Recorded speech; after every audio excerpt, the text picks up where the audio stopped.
Bathroom में shower की बारिश। उस पर डिम्पी और रचित के भीगे बदन। डिम्पी रचित के सीने से लगकर नशे की हालत में बेहोश हो गई। रचित उसे गोद में लिए बेड पर लिटा देता और सोफिया से कहकर उसके कपड़े चेंज कर देने को कहता। जब तक सोफिया डिम्पी के कपड़े चेंज करती, रचित अपने कपड़े लिए दूसरे रूम में चला जाता। सोफिया डिम्पी के कपड़े चेंज करके रचित रूम से बाहर निकल जाती। रचित उसे रूम के बाहर ही खड़ा हुआ मिलता है। सर, आप अंदर जा सकते हैं, मैंने मम के कपड़े चेंज कर दिए हैं और वो सो रही है। थैंक्स सोफिया, एक बात और कहना चाहता हूँ। आप मिस्टर कपूर को डिम्पी के बारे में कुछ मत कहना।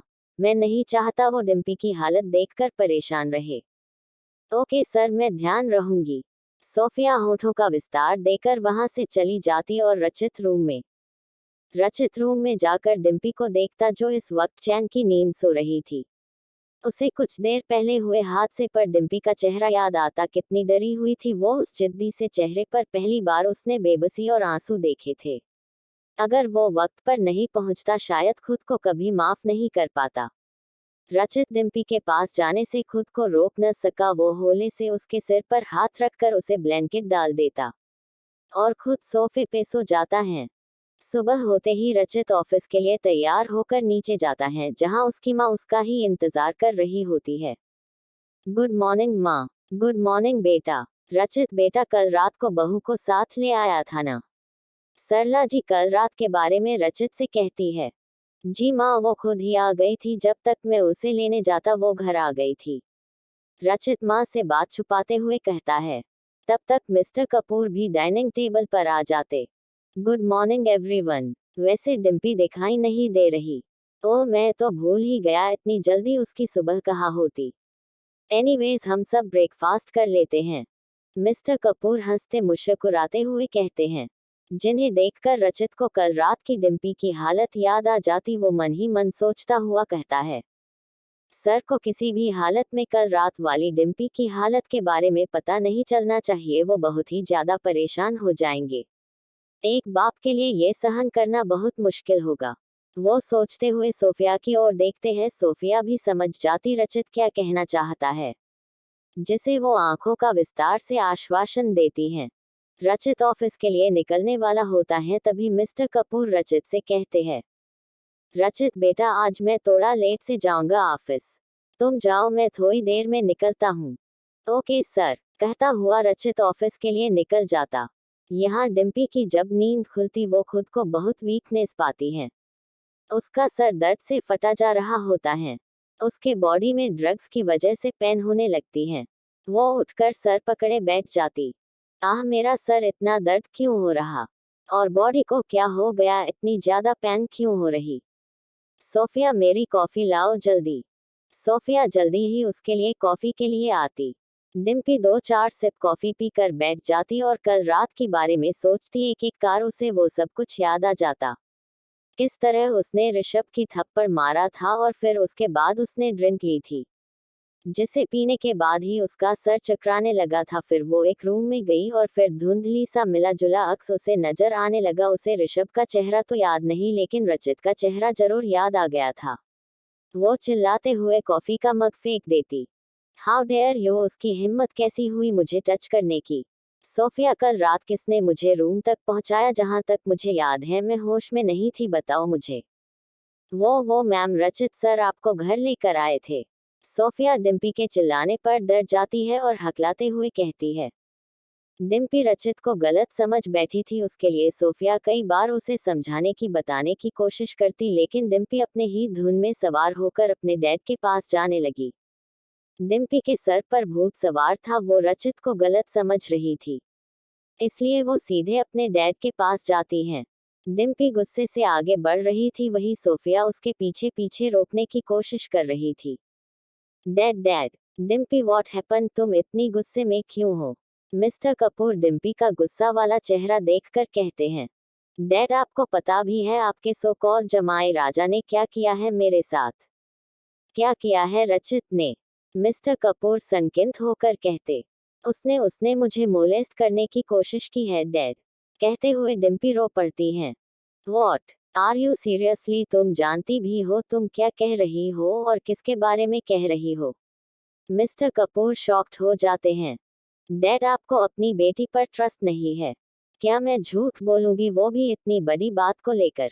डिम्पी, मैं ये नहीं कह रहा तुम झूठ बोल रही हो, पर रचित ऐसा कैसे? मिस्टर कपूर विश्वास नहीं कर पा रहे थे।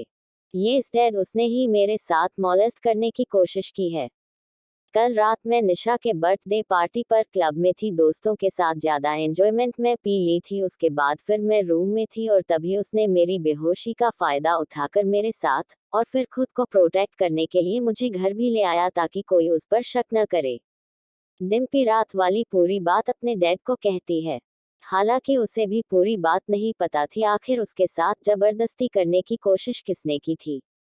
मिस्टर कपूर देवयानी की बात सुनकर शांत पड़ गए। उन्हें समझ नहीं आ रहा था कि वो देवयानी की कही गई बातों पर विश्वास करें या रचित के चरित्र पर संदेह। वो रचित को बहुत अच्छे से जानते थे, उसने कभी किसी पर गुस्सा तक नहीं दिखाया। डिम्पी के बर्ताव पर भी वो कुछ नहीं कहता था और सिर्फ उनके कहने पर ही शादी के लिए हाँ कही थी। ऐसे में वो कैसे मान ले कि डिम्पी की बात? मिस्टर कपूर की उलझन बढ़ती ही जा रही थी। वो सोफे पे बैठकर शांत पड़ जाते। डैड, कुछ तो कहिए। क्या अब भी आपको मेरी बातों पर विश्वास नहीं है? अभी भी लगता है कि मैं झूठ बोल रही हूँ? डिम्पी डैड की ओर देखती हुई कहती हैं। रचित ऐसा नहीं कर सकता बहू, तुम्हें कोई गलतफहमी हुई होगी। तभी सरला जी उनकी बातें सुन लेती है और कहती हैं, आप चुप रहिए, आपको खुद नहीं पता आपके बेटे ने क्या किया है। डिम्पी भड़कती हुई सरला जी को कहती, तभी एक जोर की आवाज से रचित वहां आता। खबरदार, जो मेरी माँ से इस तरह बात करने की कोशिश भी करी तो। तुम कौन होते हो मुझसे ऊंची आवाज में बात करने वाले?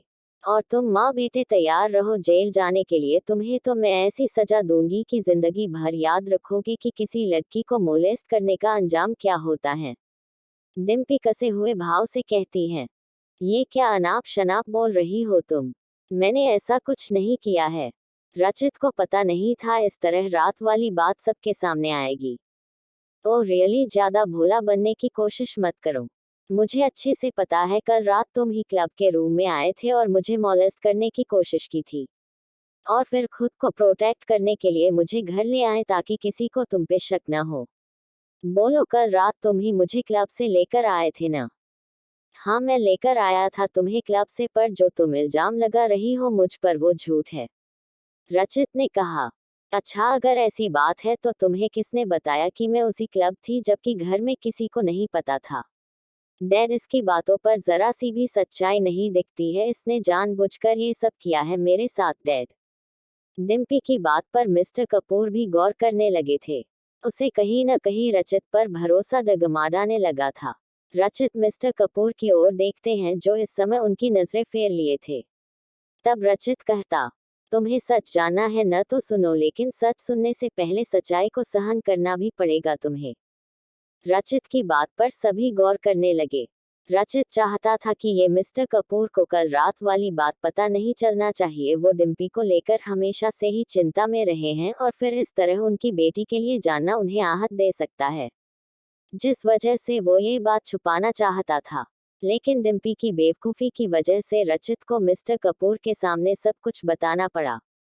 रचित क्लब वाली बात किस तरह डिम्पी को ड्रग्स ऋषभ नाम के लड़के ने दिया था और उसी ने डिम्पी को जानबूझकर रूम में बंद करवाया था ताकि वो उसके साथ जबरदस्ती कर सके। पर ऐसा कुछ हो पाता, रचित वहां समय पर पहुंच गया और डिम्पी को सही सलामत घर लेकर आया।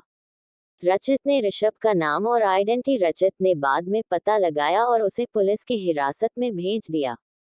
इतना सब सुनने के बाद मिस्टर कपूर रचित के पास गए और उसे गले लगा लिया। आई एम सॉरी माई सन। कुछ पल के लिए मैं भी तुम्हें गलत समझ बैठा था।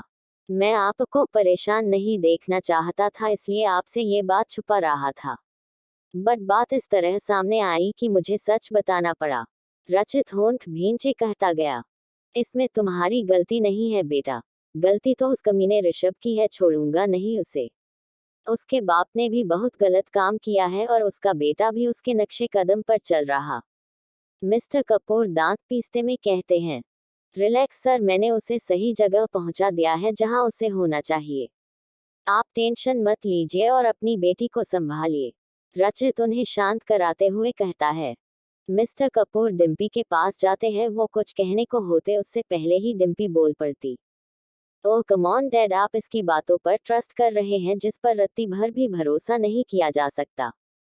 क्या प्रूफ है इसके पास, पूछिए इससे। मुझे तो लगता है ये सब जानबूझकर यहाँ मेंशन में टिके रहने के लिए। डिम्पी, बस बहुत हो गया तुम्हारा। मैं तुम्हारी हर बात सुन रहा हूँ, इसका मतलब ये नहीं कि तुम रचित के बारे में कुछ भी बोलो। तुम्हें जरा सी भी शर्म बची है या नहीं? जिसने तुम्हारी इज्जत बचाई तुम उसी पर इल्जाम लगा रही हो। कल अगर रचित नहीं होता तो न तुम किसी को मुंह दिखाने लायक रहती और न मैं। मिस्टर कपूर डिम्पी पर गुस्सा करते हुए कहते हैं। डैड, डिम्पी की आंखों में डर समाने लगा। अगर तुम रचित को हस्बैंड मानकर रिस्पेक्ट नहीं दे रही हो तो कम से कम एक इंसानियत मानकर ही रिस्पेक्ट दो जिसने तुम्हारे डैड का मान रखा। अब कल से तुम घर पर ही रहोगी, बहुत कर ली तुमने मनमानी अपनी। मिस्टर कपूर कड़क आवाज में कहते हैं। डैड, मैं इसके साथ घर पर नहीं रह सकती। डिम्पी कसे हुए भाव से रचित की ओर देखकर कहती। अगर तुम घर से एक कदम भी उठाया तो अपनी माँ को तो तुम खो ही चुकी हो, अब अपने बाप को भी खो दोगी। कहते हुए मिस्टर कपूर वहां से चले जाते हैं। डैड आप। डिम्पी की बात अधूरी रह गई, उसकी आंखों से आंसू निकल आए और वो पैर पटक कर अपने कमरे में चली गई।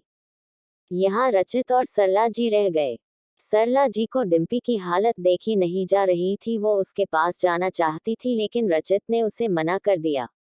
माँ, अभी उसे अकेला छोड़ दीजिए, वो परेशान है, आप बाद में बात कर लेना। अभी आप आराम कीजिए। रचित माँ को उसके कमरे में छोड़कर मेंशन से बाहर निकल जाता। अपनी बाइक लेकर वो फुल स्पीड से समुंदर किनारे अकेला सबसे दूर कहीं बैठ जाता। उसके दिमाग में सिर्फ एक ही बात चल रही थी, वो खुद से ही सवाल करता रहा। आखिर हो क्या रहा है मुझे? जिसे मैं बर्बाद करना चाहता था उसे ही अपनापन जोड़ रहा हूँ। मिस्टर कपूर इतने अच्छे इंसान होने के बाद भी क्यों किया मेरे पापा के साथ ऐसा? क्या ये सब झूठ है या मुझे ही कोई गलतफहमी हुई है? रचित खुद में ही उलझा रहा।